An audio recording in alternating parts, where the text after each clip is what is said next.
welcome back to the What the Falk. We've sacked our manager and we're playing the Mags in the Cup podcast, and we had to just do a podcast because I don't know, just fancy doing it.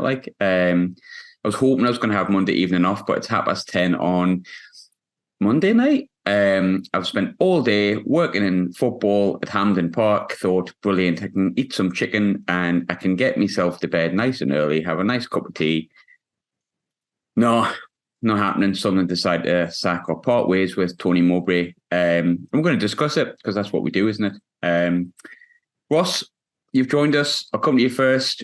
We discussed it in full. We both sort of said we thought that Mowbray was maybe ending his time, and yet still somehow I'm a little bit shocked that he's gone this soon. So, but how do you feel about it? Yeah, I think we both said that it was coming. The signs were there. His comments in the press that came out today probably alluded to that. He knew that it was coming. It's felt like, other than the one-off win against Birmingham, the performances have just been shocking compared to our high standards that would set. I'm shocked it came so soon. I thought I might have given them till the new year, but I think they've got someone lined up, to be honest. So it'll probably look from the outside as shocking decision, but at the same time, I think the writing's been on the wall for the past few weeks, and especially after Saturday, it felt like, yeah, we're not getting any better here. Brad, I know you went on the podcast on Saturday night, but obviously I made it clear on the podcast that you are a fan of Mr. Mowbray. I think you've been the most vocal fan of him. And look, we all have been at points. I think it took until Saturday till I finally went, I'm not entirely sure. And I think the same with Ross, which is probably why it feels quite sudden, because it was the first time I'd ever gone, oh, I'm not sure if this is working right. But he has gone. But you're a little bit on the different side of the fence, Brad. Your immediate reaction in our WhatsApp group wasn't necessarily a chuffed one, but you've had 10 minutes to digest it, mate. So has your opinion changed in those 10 minutes? No, not at all. Look, I can't predict the future and say the next guy that comes in, whoever it may be, is going to prove me wrong, but I just think it's far too quick. There's just a few bad results, and everything that he's done in the past, it seems like they're just forgotten about.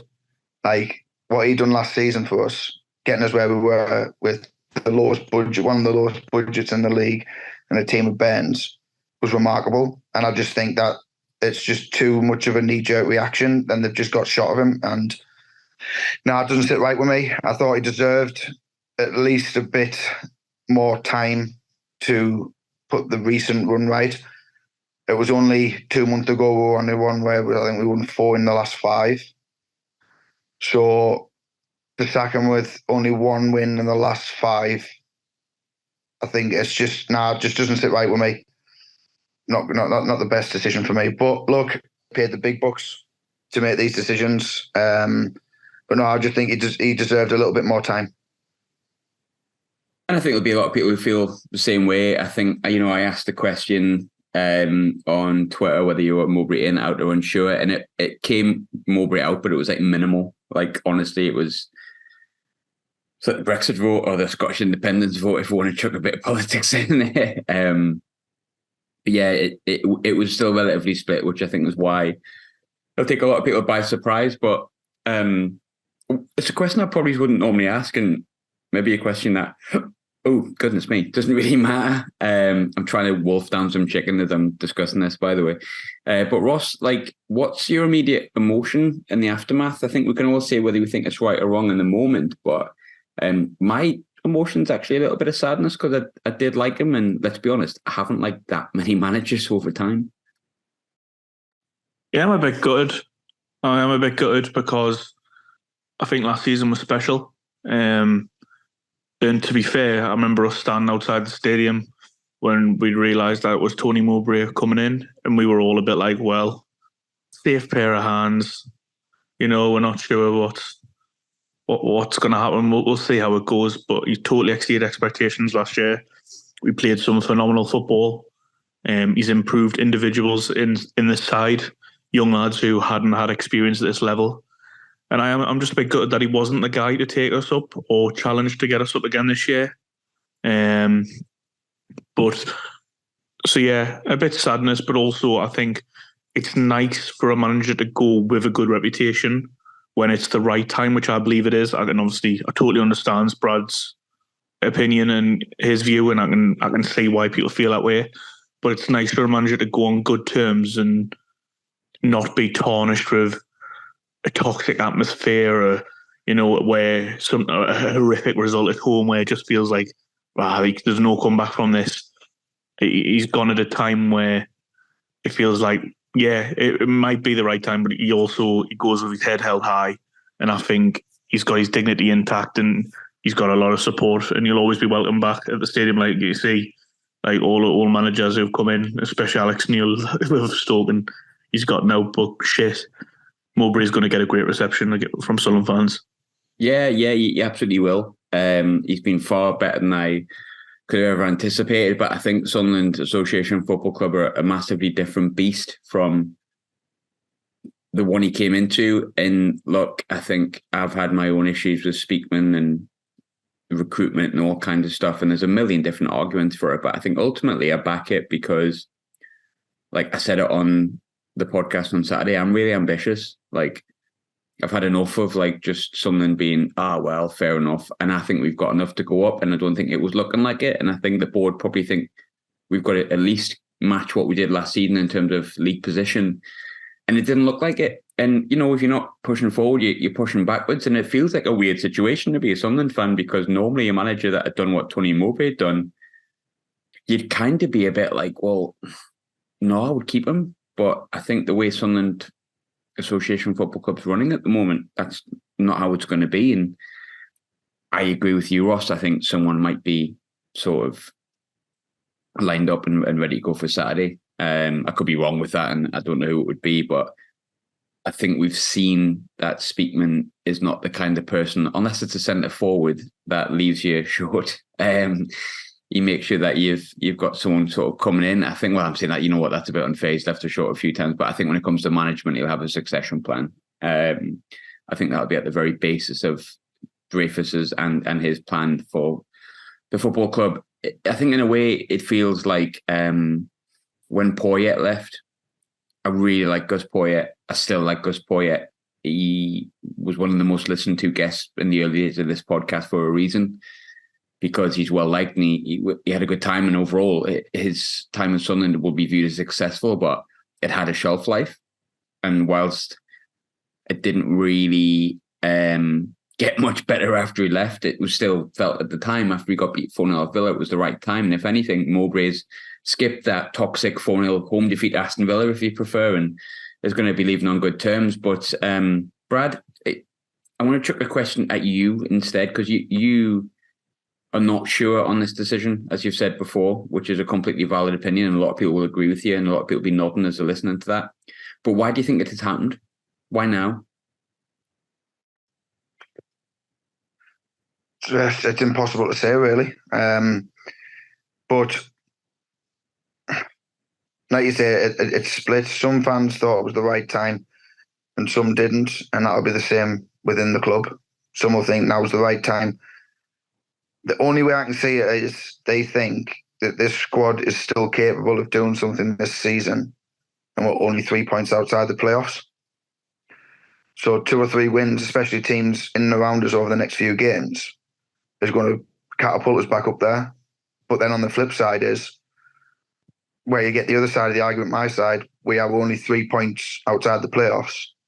If Mowbray wins his next game, we could potentially be back into 6th and where we were last season. And we're still on track to where we were at this point last season. I know last season's point tally wouldn't really get you anywhere. Well, it looks like it won't this season, but I just think that they've thought on that side, like you two, look, we're still within touching distance of them playoffs. It's going to be a tight pack. And is there someone that's going to come in that's willing to be able to change things? Look, I mean, I was open and said, Mowbray, one of his downfalls is he stuck to the same plan, and it was just so predictable. And that might have been his downfall. But if that had have been right, and we hadn't lost these games just by the odd one goal or drawn against the Millwall at the weekend, and we got a point, I got all 3 points, should I say? People were saying that his way's right. So it's just fine margins in football. And I just think the hierarchy, look, they might be right and I'm wrong. And they think that the players that they've got are capable of getting us to that next level. And they feel like another manager, a fresh pair of eyes might be able to do that. So, yeah, I think it's like Ross has said, it hasn't got to that toxic state yet. And I think the club are trying to do all they can to avoid it from getting to that. And rather pull the trigger now while people can sort of be on the fence and understand it without agreeing with it. And look, it might work, it might not, but you don't know unless you take a chance. Yeah, and I think for me, I kind of agree with a lot of the stuff you said there as well, even though on sort of opposite side of the fence with Mowbray. It was starting to feel negative, but it didn't feel like a rotten core. Do you remember those days, like the rotten core days? It didn't feel like that. It was kind of like I could understand people who wanted Mowbray still to be there. For me, I said a lot of what I had to say on Saturday. So did you, Ross, and I had Lee on as well, and they had that discussion also on top of that. But just out of curiosity, one thing I want to point out, Ross, was, do you not think the sacking has maybe become a little bit too soon? Should we not have waited till Rotherham so we could have lost the game and then beat the Mags 3-0 and directly afterwards? Because those were the good old days, weren't they? Hi. It is funny that we drew the Mags and they're like, we need to change the manager. It used to work all the time. I think I'm glad in a way that it's happened now. So whoever comes in's got time over Christmas to hopefully implement some positive changes and get us firing again, because it probably would have been in the back of the minds that, like, the longer we leave it, if we continue the trajectory we're on and the performance levels dip to the way they have, then we risk being further behind in the playoff hunt. As Brad said there, it is fine margins, but I think the overall performance of certain individuals, which were key to the way Mowbray played, dipped. And now I believe that's affected the whole team, the way we play. And I think one thing that's been quite clear this year is when it's good, it's been fantastic, but when it's been bad, it's looked so much worse than when we were probably poor last year, in my opinion. And I think the gap between when we're good and when we underperform, it's too big for us to remain consistent to get them points into the playoffs with Mowbray. Of course, there's nothing factual to back that up, and it's all like from just looking at it. But I'm sure the stats are actually in our favour for some things, but then on the other hand, we're conceding far too many goals. So yeah, I've went in roundabouts there, really talking about nothing. But at the same time, we can see why they've made it now rather than wait. And I feel like unless my tone will change if Mike Dodds takes charge of the next two games, because then it's like, what's the point? I honestly think they'll have someone lined up. I mean, I could be completely wrong with it, but my thought process is there's no real reason to sack him at the moment. Although you could say they did that with Johnson, didn't have anyone lined up. I still kind of felt like they thought Keane was going to come in at the time, and they didn't expect it to be the 2-3 games. I mean, I don't know. Look, I wasn't part of that conversation, and obviously, I think.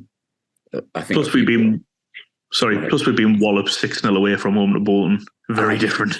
I mean, it is an odd one, really, because like I think people outside of the club are finding it really quite surprising, but it's no shock, really. I don't think massively. Maybe the timing, but. Like that Millwall fan that I had on the preview show, I asked him about Gary Rowett, and I was like, well, that was quite surprising. And he said, well, not if you're part of the club. And I think there'll be people outside of the club thinking he's been treated really badly in that, but I think it's just where Sunderland are as a football club at the moment, and we see ourselves as a team that can't dip from below last season. And look, if you said it a couple of times, said it in the podcast on Saturday, if you're not going forwards or you're standing still, you're going backwards. And at the minute, we're not even standing still, to be honest. I know that could change in a couple of results, but it didn't look like that was going to happen. It really didn't look like that was going to happen. So I understand it, but look, he has gone. There's not even, we've done this so quickly, there's not even manager odds. I was having a bit of a look.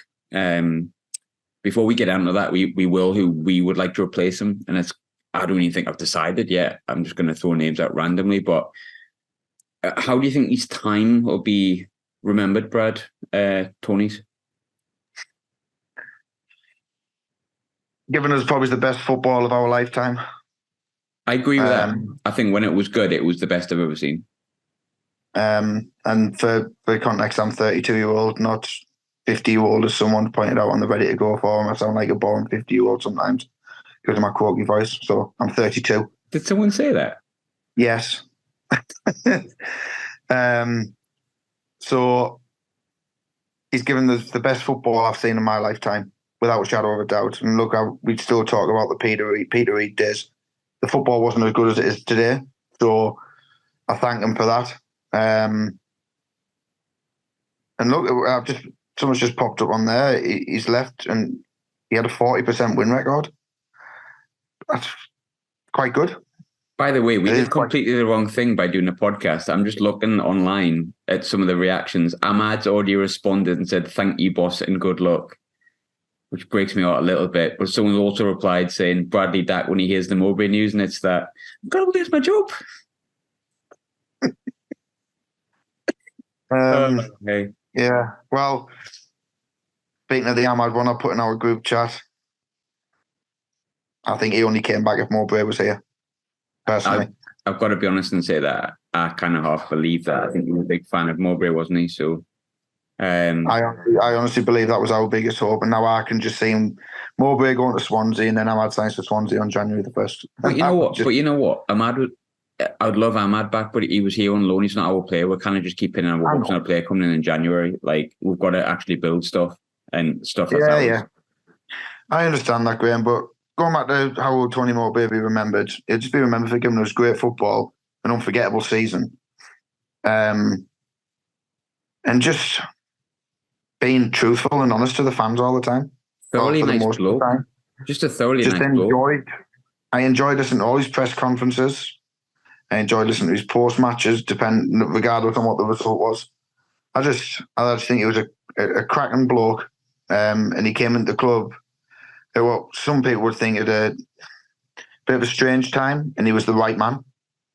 And unfortunately, it just hasn't worked out towards the end for whatever reason. And look, I hope wherever he goes, they see the football that we've seen. Obviously not against us, and he's a success at the rest of his career. I mean, there's other managers I look back at, and I'm glad their careers have gone downhill, and one of them's like nearly enough sacked at Fleetwood now.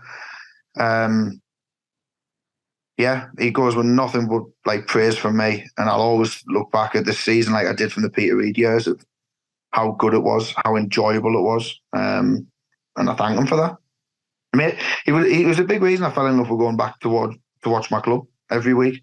Yes, we had the Wembley success and what have you, but actually going in a week in, week out to watch the team, I was excited because I was just sometimes mesmerised by the football we were playing, and that's a lot of it was down to him. Yeah, I'll remember him really well, but I will stand by the fact I think it's the right decision, but I will remember him really well. And it's refreshing to have that. But Ross, I think we've probably talked an awful lot about what he'll be remembered by, but I don't want to leave you out. What's going to be your abiding memories of Mowbray? I know it's hard to kind of discuss the memories of Mowbray when he still feels like our manager because it's like 10 minutes ago. But like your initial thoughts of how you think you'll remember him. A thoroughly good, honest bloke who played good, attractive football when it went well. And bloke who, let's be honest, was a couple of centre-halves and a striker away from having a good run in the playoffs and being 90 minutes away from Premier League football. And, you know, you can't take that away from Mowbray. He was fantastic last season. It can't be forgotten. But also on the flip side, unfortunately, football moves on and we're in the here and now. And to me, the performance on Saturday was a million miles from that style and that attacking threat football that we showed last year. So I think that's why it's happened, unfortunately, you know, and it's a big acid test now for Speakman because whoever brings in now is fully his man with fully his players. So it's got to work now. And if it doesn't work now for Speakman, then he's in trouble. Yeah, I kind of agree with that statement as well. By the way, I was saying like how he'll be remembered. Just if you're coming into this late, he's not dead. He's fully alive. He's just been sacked. Rest in peace, Tony. With the Angels now. Oh, this is what happens when you don't prepare for a podcast properly, Graham. But yeah, go ahead. Can I just say as well, one of the big reasons I've put in the group chat that I'm furious is when I told my last Mowbray has been sacked, she's absolutely livid with me. Because she said, what does that mean about the Hugo Boss, Sheila, that I've bought you for Christmas? Do you still want it? I'm like, no, you have to send it back now and get me something else. Just post above it, like, not the boss. And then you can feel just like Tony. Sorry, Tony. That was so bad, Graham. It was so bad. So bad. Look, he has gone. He's gone. We've talked about Tony. He remembered well. He played nice football. Some of us feel it's the right time. Some of us feel a bit too early. But we need to look forward. We've got some really big games on the horizon. One of them, which I'm sure we'll talk about before we end. I'm not sure if I want to 100%, but yep, we might as well. But big games coming up in the league. Like Leeds at home is tough. West Brom at home is tough. Hull away is tough. But there's a lot of good managers there at the moment, if I'm not going through the list, that are available. And I think some of the names I'll chuck into the ring are going to surprise people. But before I ask you who you want on a realistic perspective, Brad, I want to ask, in a utopian world, who would you bring in? And then who do you think we can bring in? Well, the obvious one, that if you had your wish, would be Graham Potter, but that ain't going to happen. Or Marcelo Bielsa, but he's just got the Uruguay job, hasn't he? Realistically, going to be a young European manager. Now, he had that Farioli lined up in the summer. Apparently, he's went to Nice and doing great things there. I think he's got the best defensive record in the league up there, or down there. I've seen Solskjaer mentioned. But does he come to us? I don't know. It's hard. It's hard to think. Whoever it is, they need to hit the ground running, really. Because I think the flip side of, I'll go back to Mowbray leaving, is the people that are on the fence. If this new manager doesn't come in and we see a sudden change in results, people will be thinking, well, what the fuck have you sacked him for?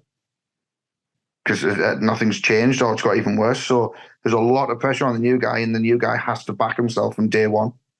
Not like, oh, I need time to bed my philosophy and I need time to do this, that, the other. He needs to come in, make his stamp, and basically let the fancy change straight away. Otherwise, it could get nasty for Speakman. That's another worry of mine, that it could get toxic in and around the club. But look, a realistic possibility is it's hard to pick. But if I had to say anyone, and we could even tempt him, would be Graham Potter. Yeah, I'll agree with that. I don't know what the hell we would do to tempt him. I think there's no. I'll go back to the Angelina Jolie analogy that I made on the podcast on Saturday. I would love to think that could happen, but I don't think it's going to.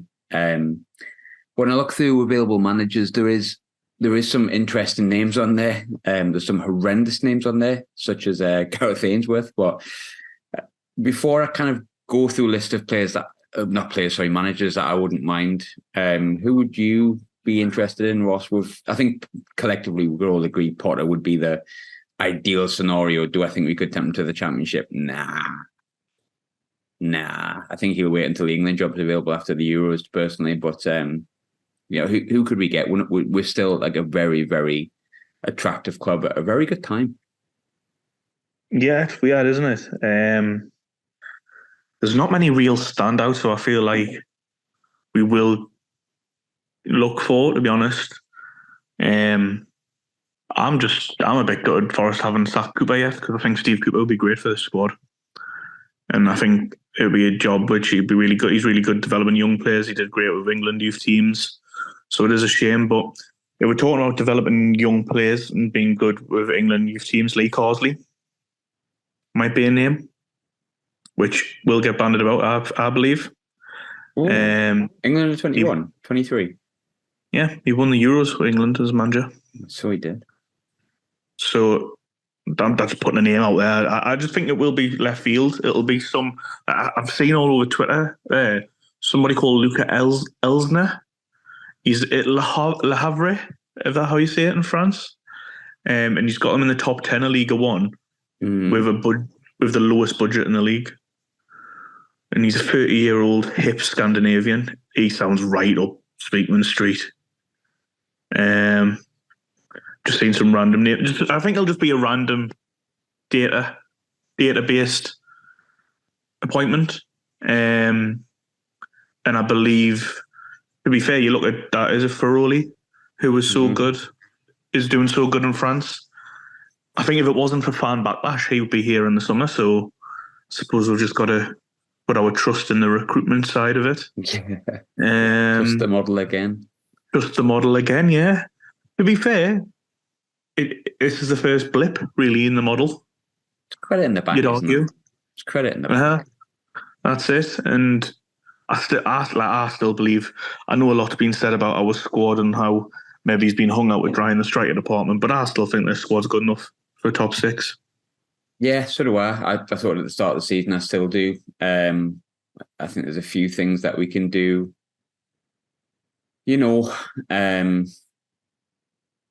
To get us up there, we're not that far out of it, which people would say, well, maybe it's the wrong time to sack Mowbray. But again, I feel like it was going the opposite direction and we need something that can lift it back up. But I'm going to fire a name at Brad. I'm going to fire a name at Ross and then see what you think. I've just picked 6 names randomly out of the hat of people who are available who will probably never, ever, ever come to Sunderland. You know what? 7. Actually, that's a good point. That Brad's just shown us a photo of someone. That's a good point. I'll give you the first one, Brad. Controversial because he's had a bad time up in Scotland, but highly rated coach, very well respected by young players, allegedly. Michael Beale, yes, no? No. Okay. Can I say that because, like you, I also follow Rangers? No. Ross, I'll give you the next one. Ralph Hasenhuttl. Definitely. Without a shout, but I don't... He's another one. Are we going to be able to afford his wages? And will he swallow his pride to come down to championship level? But if he's available and he's interested, 100%. I'm with you on that as well. I'd 100% be interested in him. I think what happened to Southampton towards the end wouldn't have directly blamed him. I think those are the factors. And I think he had a really successful time before that. Seems like a really good bloke as well. And I think Southampton are well known for blooding young players. There's a reason they would have appointed them. They've had sort of data-led-ish approaches for a while. I assume he would have been on their list when they appointed him for a reason. So I would be for that. Again, I don't know if I could get him. I'll give you the next one, Brad. This one I would be really for, just to point out, I would be massively for this, mainly just because I like the bloke, like a lot. Like I really like him. I don't know if he'd be a good manager. I just like him and I would be on board with it. But I'll throw a name at you, Brad. Jesse Marsh. Not for me either. Boring. Yeah, he had a little bit of a good spell, didn't he, towards keeping Leeds up, and then I think it just turned a bit sour as well. I just don't think it was, but that's not a slight on him because the guy he came in to replace, again, the Leeds fans all loved, adored him. Odd job coming in to replace Bielsa, He went to them at the wrong time for me, so potentially. But again, that's him coming in to replace someone where the fans aren't 100% sure on if the sacking was right. So straight away he's under pressure, immediate pressure. So not for me either. I reckon, if you appointed Jesse Marsh, it would be like the combination of Sunderland Till I Die meets Ted Lasso. It would be like the best fake reality TV show ever. But anyway, Ross, I'll give you the next name. This is another one that I don't think we could tempt him, but I would have a stab at it. But I imagine, based on what we had before, if we were interested in this guy, we've probably sounded him out and we'll have a yes or no by now anyway. But from Bodo Glimt, Knutson. Plays great football, young. Actually, I don't know if he's young, but plays great football. Yeah. Always be on board with that. Probably, yeah. I know this is very boring of myself not to have a big, massive opinion, but I just feel like they'll have the man already. I feel like we could just be speculating sake, but obviously that's what we do. We're a podcast with fans. We're just talking about it, but I genuinely think it could be somebody nobody's ever heard of. I'm just basically filling in filler on the pod at this point to switch off, lads. Not enough energy. We've probably ruined your weekend by this point, depending on what kind of listener you are. But I'm pleased you made it this far. Thanks very much. You can now unsubscribe if you feel. Now I'll chuck a few more at you as well. Brad, one today that is going to get mentioned, I think. And I honestly, again, wouldn't be massively against this. I think he plays good football. It wouldn't be my first choice, but I think if it was him, I wouldn't be disappointed. But Paul Heckingbottom.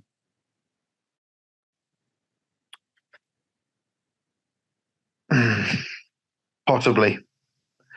And I say possibly lightly because, yes, he probably would get us in the round at the top of the playoffs. But it's that next step up, and you've seen what's happened to Sheffield United this season, and it's been horrendous. So is it just a short-term fix, or are they looking long-term? That's what if there's something at the end of the season, I could maybe get on board with it, but it wouldn't inspire me massively. I'll give one final one to you, Ross. And it's weird. We discussed this the other day, me and Ashley, funnily enough. And I was kind of on board with it, but I can't give you any reason why. I just think it's a sexy name. Giovanni Van Bronckhorst. Oh, that would be left field. I don't know if he'd come to the Championship. But you look at what he did with that Rangers team. I think Rangers fans are probably looking at it now thinking, God, we didn't know how good we had it with the football they played. And he also developed good young players and made them a lot of money on the likes of Joe Aribo, Calvin Bassey. Couldn't get the best out of Ahmad though, could he? That's very true, actually. That is very true, yeah. So, yeah, I don't know. I think it would be a big name appointment. And, yeah, I think I would be on board with that, to be honest. Given that where we're at and the names that we linked with last time, I feel like it would definitely be an upgrade on what we've been linked with in the past. Don't think he'll come, though. No, I don't think any of these people that I'm mentioning will come. I'm just literally wanting to ask the question. Brad, I want to ask the final one to you before I let you go. And this is never going to happen. This is a shits and giggles guess. Just for a laugh. Final answer. Final question, sorry. Sam Allardyce is available, mate. One last dance. I could massively get on board with that. I really could. I don't think I could. It would be so short term. It would be unbelievable. But there is a part of me that would laugh about the fact that the game coming up. But lads, we haven't actually discussed the game. I'm not going to chat about it. But thanks for joining. And I don't know how the pod's going to come across. We haven't really planned it. We didn't know he was going to be sacked or whatnot. But hopefully it's given you something to listen to, because I know we're all kind of rumorating on what's happened and trying to put together our emotions, because we're all idiots that are obsessed with a football club and forever will be. But thanks for joining and thanks for chatting. I hope it's entertained you for a bit. I hope it's had enough energy. I hope it hasn't ruined your weekend. Listen, we've missed Dave. We know that. But he will be back soon. But Ross and Brad, thanks very much. Thank you very much.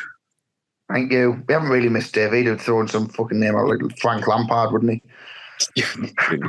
Don't even think about that name. He's already said all he got to Solskjaer on the group chat, so I think that says it all. Nah, not for me.